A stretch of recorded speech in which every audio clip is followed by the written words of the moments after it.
بسم اللہ الرحمن الرحیم۔ بزرگوں اور دینی بھائیوں، رمضان میں ایک عمل ہمارا یہ ہے کہ ہم سحری کھائیں۔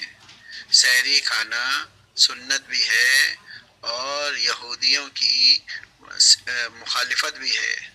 آپ صلی اللہ علیہ وسلم نے اس طرف حضرات صحابہ کو توجہ دلائی کہ وہ سحری نہیں کھاتے ہیں اور ہم سحری کھاتے ہیں۔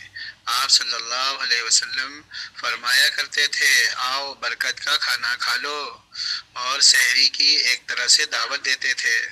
اس لیے سحری کھانا ایک طرح سے ہمارے لیے روحانی غذا ہے، یعنی برکت ہے۔ سحری کے سلسلے میں بات اصولی یہ ہے کہ ہمیں رات کے 6 ٹکڑے کرنا ہے، یعنی غروب شمس سے جب سورج ڈوب جائے اور جب صبح صادق ہوتی ہے، جس پر سحری کا ٹائم ختم کہلاتا ہے عوام کی زبان میں، تو اس کے ہمیں 6 ٹکڑے کرنا ہے۔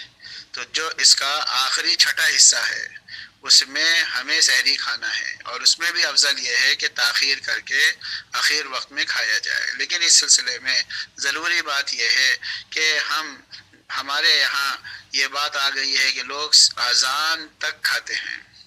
تو یاد رکھنے کی بات ہے، اذان تو وقت ختم ہو جانے کے بعد اور جب صبح صادق ہو جاتی ہے اور فجر کا وقت داخل ہو جاتا ہے اس کے بعد دی جاتی ہے۔ تو اگر کوئی ایسے کھا رہا ہے تو وہ اپنے روزے کو گنوا رہا ہے۔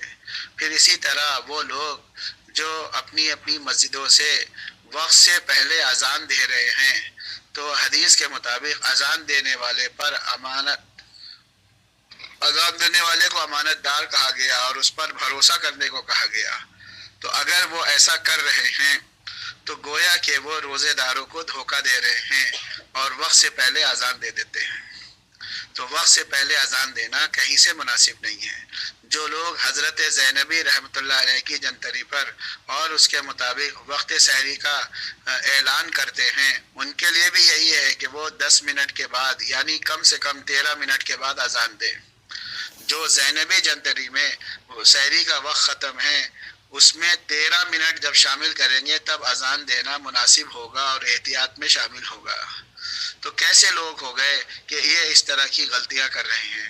اس لیے روزے داروں سے یہ درخواست ہے کہ وہ اذان دینے والوں پر جب کہ ان میں احتیاط ختم ہو چکی اور علم نہیں پایا جاتا اور وہ اس سلسلے کے اصولی احکامات نہیں جانتے، تو آپ سے سب سے درخواست ہے کہ آپ سحری کے اور افطار کے اوقات کا کوئی نہ کوئی چارٹ اپنے پاس رکھیں، اور اس میں ضروری بات یہ ہے کہ جس وقت سحری کا ٹائم ختم ہو رہا ہے اس میں 3 منٹ پہلے بھی کھانا پینا چھوڑ دیں، اور جو افطار کا وقت بتایا جا رہا ہے اس میں احتیاطاً 3 منٹ کے بعد افطار کرے، روزہ کھولیں۔